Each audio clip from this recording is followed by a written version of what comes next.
the sales tip tonight. So Geoff, welcome, buddy. Thanks, man.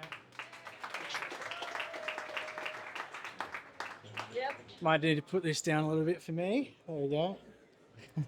All right, so I've heard it's always good to open with a joke, right? So I thought I'd tell one that my 4-year-old daughter has been telling everybody at preschool lately. But first, has anybody heard of the movie called Constipation? No? Figures.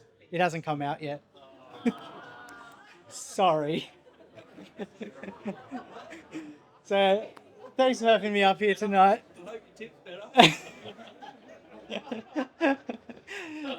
As you just heard, my name's Geoff. I'm 1/3 of the team at Connect Biz. Mick was able to speak at the last event, and Jilly is up in Queensland. So tonight you have me to go over a sales tip to kick off the new theme of sales for 2026. So simply put, I believe that what makes a great salesperson are 4 key ingredients. That's authenticity, passion, belief in what you're selling, and preparation. Now, we've all heard of the saying, people do business with people they know, like, and trust, right? Hands up, who's heard that before? Yeah. Now, keep your hand up if you think that's true. Yeah, don't worry, it's not a trick question, it is true. But if that's the conclusion, that's the result statement, then what's the process in getting there, right? So one of the things that I've learned at one of the sales courses that I've done is that people, if someone likes you, they'll listen to you. If someone trusts you, they'll do business with you. And to me, that just sort of broke it down into more of a process to follow. Has anybody heard of Swish Sales, by the way? Swish stands for selling with integrity, selling honestly. So they're Australia's most successful ethical sales company, and they actually pitched their ideology and framework on Shark Tank about 10 years or so ago. And they got 3 sharks to invest who are all still a part of the company today. And now they're in over 30 countries worldwide. But early on in the journey, I was able to do some one-on-one stuff with both of the founders. And one of the many things that I took from them was what they call the MCP 300% rule of value. And that's what I'm going to be basing my tip on tonight. So if someone likes you, they'll listen to you. Now, getting someone to like you is all about rapport building and such, and I'm not going to go into that tonight.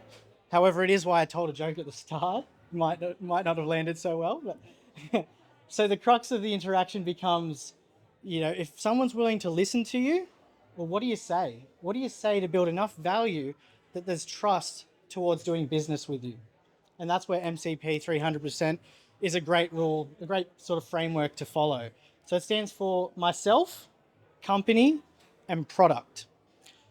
So Swish teaches that someone has to see 100% value in each of those 3 categories before they'll confidently do business with you. So it's not all about just listing off the features and what they're going to gain from it. They want to feel confident in you, the person delivering that. They want to feel confident that there's a robust company behind you for support.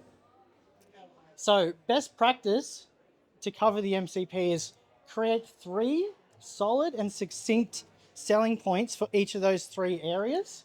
We'll call this your MCP 9. And those are the 9 selling points that you want to say in all your sales interactions. Now, you might have additional tips, and that's great. You can put those on your bench, ready to call up if needed.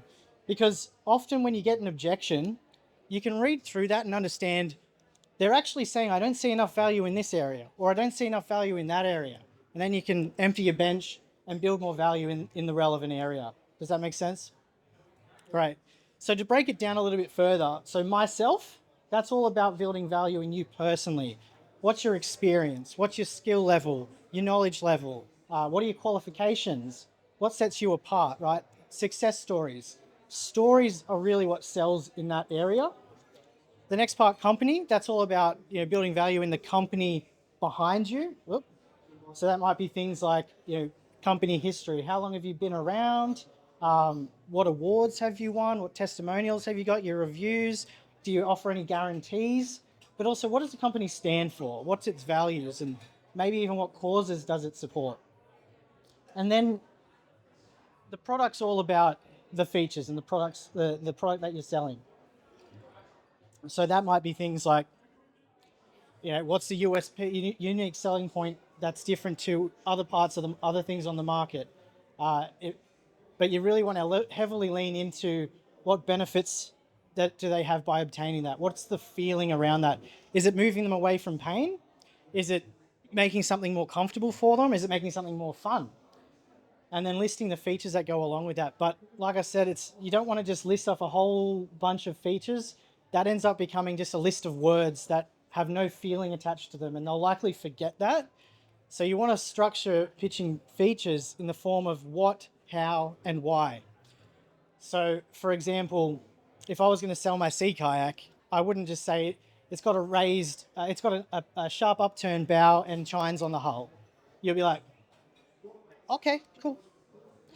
They might not even know what they are. Does anybody here know what those things are? Alternatively, I'd say, yeah, it has a sharp raised upturned bow. The design of that allows you to pierce through the chop and the waves when you're paddling, which means you're going to have less spray coming over the cockpit, hitting you in the face. You're going to be more streamlined. You're going to be tracking better. So what's actually going to happen is you're going to be more comfortable. You're going to be able to paddle for faster and further for longer. And it gives you the option of actually using the kayak in more environments, like, rougher conditions in closed water, open water. So ultimately with that feature, you're going to have a more versatile and more comfortable experience. So what, how, and why. So to sort of recap that, if you can build 100% value in yourself, your company, and your product, that's going to lead to confidence, which leads to trust. And as the saying goes, it leads to business, right? But circling back to one of the first things I said, which is those 4 key ingredients to a great salesperson, and this sort of ties it all together, is preparation. Like, you don't want to just write down your MCP 9 selling points and go, great, I know what to say now.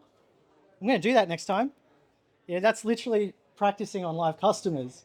That'd be like a surgeon walking in and saying, all right, ready to go. I know all the theory, and I'm excited for you to be my first test subject. It's probably not going to go so well for them or the patient, right? So practice. Do some role playing in the car just by yourself is fine, but it's going to mean you're confident, you're comfortable, you know your material. So when the real situation arises, you're going to be operating from a place of authenticity, passion.